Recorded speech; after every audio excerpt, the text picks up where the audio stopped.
Bonjour chers amis, je m'adresse au CRS, à la gendarmerie et à la police. Comme vous le savez, depuis 1848, nous ne sommes plus dans un état de droit. En effet, le Code civil stipule que les lois ne sont applicables qu'à partir du moment où le roi les aura promulguées. En 2004, Raffarin, qui était Premier ministre, par ordonnance, a modifié le texte en mettant à la place du mot roi, président de la République.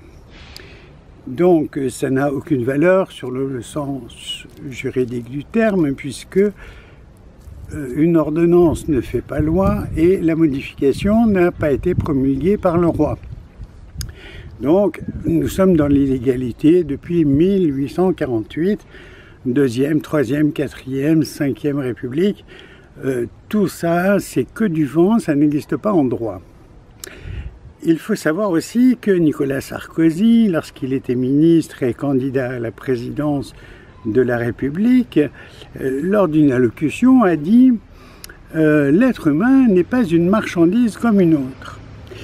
Ce qui veut dire que le gouvernement a pratiqué une fiducie par dol en assujettissant l'être humain comme objet et a permis de titriser chaque être humain comme esclave auprès des banques pour dire j'ai tant de millions de matières premières corvéables à merci, sur lesquelles je peux imposer la TVA, l'impôt sur le revenu, l'impôt sur l'air qu'on respire par la TVA sur le masque par exemple, l'impôt sur l'eau que l'on doit boire pour survivre, etc. Donc si vous avez compris, si vous avez compris et si vous êtes éclairé, vous arrivez, vous, les CRS, les gendarmes et les policiers, à un moment crucial de votre vie, puisque vous allez devoir choisir entre tirer sur le peuple ou bien vous abstenir de tirer sur le peuple. Je vous rappelle que à Fourmies, dans le nord de la France, des ouvriers étaient en grève dans les mines de charbon et il a été donné ordre à l'armée de tirer sur le peuple en grève qui n'était pas armé.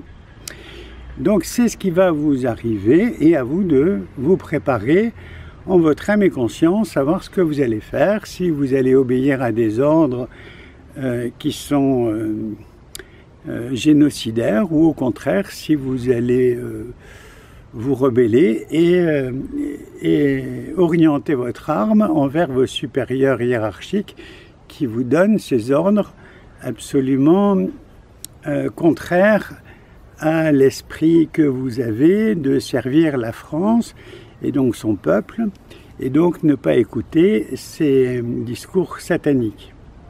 Alors pour parler de Satan, vous savez, il y a des gens qui vont à l'église tous les dimanches, d'autres vont à la mosquée ou à la synagogue, certains vont au temple, et il y en a aussi qui vont dans d'autres sphères prier Satan. Alors certains prient Dieu, d'autres prient Satan, ça existe. Alors il faut savoir quand même que c'est François Mitterrand qui a demandé à la police de ne surtout pas enquêter sur tous les crimes envers les enfants, pédocriminalité, je veux bien m'exprimer sur le sujet. Donc quand on sait qu'il y a Dieu d'un côté, le diable de l'autre, et puis qu'il y a des gens qui sont adeptes de l'un ou de l'autre, le tout c'est de savoir dans quel camp on a envie de se ranger. Et donc vous allez avoir le moment crucial de votre vie de choisir vers quelle destinée vous souhaitez être. Alors François Lecointre, ancien général, eh bien, il semblerait qu'il faudrait écouter un peu son discours. Et si je ne suis pas du tout militariste, hein, je suis objecteur de conscience. Si vous comprenez que on veut torturer le peuple français de toutes les manières possibles. Là, ça va être par la privation de l'énergie, c'est par la privation de l'argent, en augmentant les taxes, en augmentant frauduleusement absolument toutes les denrées alimentaires. Et tout ça ne fait partie que d'un plan, c'est faire souffrir un maximum la population, que ce soit la guerre à droite ou à gauche, c'est toujours pareil. Et ça ne sert qu'à nourrir l'égrégore de Satan et à le servir. C'est ça qu'il faut comprendre. Alors donc il faut émettre avec son cœur beaucoup d'amour. Il ne faut pas hésiter à se ressourcer dans les forêts et puis méditer, savoir ce que l'on va faire quand on aura un ordre inique à exécuter, de savoir si vous allez tirer sur la population ou tirer sur votre supérieur hiérarchique. C'est là où votre destin va basculer pour le bien ou pour le mal. Voilà, donc écoutez, moi personnellement, ça ne me dérange pas de trépasser. Comme vous le savez peut-être en consultant ma fiche de police, vous verrez que je suis né le 20 octobre 1955 à Lille, le pays du général de Gaulle. Je ne dis pas que c'était un singe. Ce qu'il a fait en Afrique avec le franc CFA vous permettra de comprendre qu'il a continué à piller le continent africain.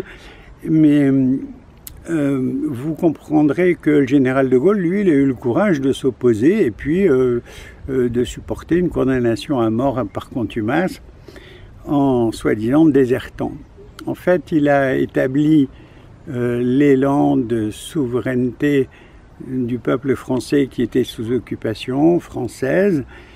Et donc, je vous invite à réfléchir concernant toute la création qui a eu lieu sous Pétain, donc sous le régime nazi, c'est-à-dire la police nationale qui a servi de bras armés pour déporter des enfants juifs, alors que les enfants n'étaient pas concernés par la demande, mais l'excès de zèle a bien démontré qu'il y a des idiots dans la police et des idiots, voire même, là dans ce cas-là, ce sont des criminels.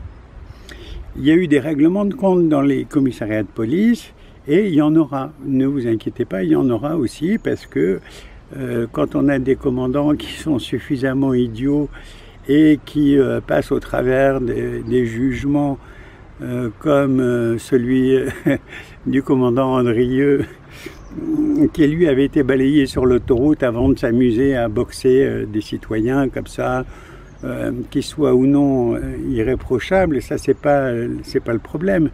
Mais quand on voit qu'il y a deux poids, deux mesures, on se dit bien qu'on n'est plus du tout dans un pays qui prône la liberté, l'égalité et la fraternité. Alors pourquoi, à votre avis, Mitterrand a promu pourquoi Mitterrand a promu justement la pédocriminalité? C'était pour avoir des preuves et un moyen de chantage pour faire avancer le nouvel ordre mondial tel qu'il l'avait prévu. Et le premier traître à la nation, c'était bien Georges Pompidou, qui était un ancien de la banque Rothschild, qui avait asservi la France en empruntant non plus à la Banque de France à quasiment 0%, mais à emprunter aux banques privées, ce que Valéry Giscard d'Estaing, qui était ministre de l'économie à l'époque, avait favorisé. Voilà, maintenant vous savez que nous avons un chef d'État, enfin celui qui se fait passer pour chef d'État de la France, avait obtenu en première élection 66,6% des votes. Il a mis comme porte-parole Sibeth Ndiaye. Et si on prend le plus vieux livre de l'histoire qui nous raconte justement la révélation dans l'Apocalypse de Jean, on voit que 666 c'est bien la marque de la bête et que la marque de la bête c'est le QR code, c'est-à-dire l'intelligence artificielle qui permet de pister tout le monde. Et la 5G, donc toutes les personnes qui ont été vaccinées avec Pfizer, Moderna ou AstraZeneca développent spontanément, en post-injection, un numéro détectable par Bluetooth. Vous pouvez aller dans la forêt avec quelqu'un qui a été vacciné, vous cherchez détection Bluetooth sur votre téléphone portable, vous vous approchez de la personne. Si un numéro apparaît, c'est qu'elle a été pucée à l'insu de son plein gré. Non seulement pucée, mais elle a eu un routeur. Donc j'avais fait une vidéo pour expliquer, pour montrer aux gens ce qu'effectivement il y avait dans les vaccins. La vidéo s'appelle « Professeur Raoult, c'est quoi ce truc ?» Il y a plusieurs semaines, j'ai demandé l'analyse des mycoses et cette vidéo, traduite de l'allemand, a plus d'1 an. Je vous invite à la regarder et puis à réfléchir. Voilà ce que vous allez faire, car bientôt le moment est venu de savoir ce que vous allez faire. Moi, je suis prêt à mourir pour la justice. Et vous, qu'est-ce que vous êtes capable de faire? Ça, c'est votre problème, ça vous regarde, ce n'est que votre conscience. Mais le temps arrive.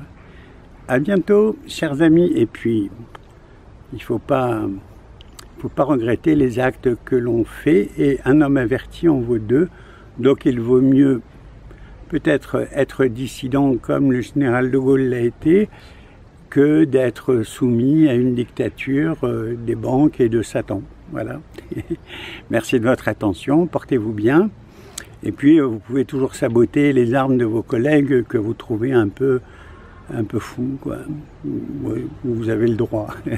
Vous avez le droit de couper le lacet de la chaussure de celui qui vous emmerde dans le commissariat. Et puis, vous avez le droit de mettre en garde à vue les officiers supérieurs qui vous donnent des ordres complètement farfelus. Merci de votre attention, à bientôt, au revoir.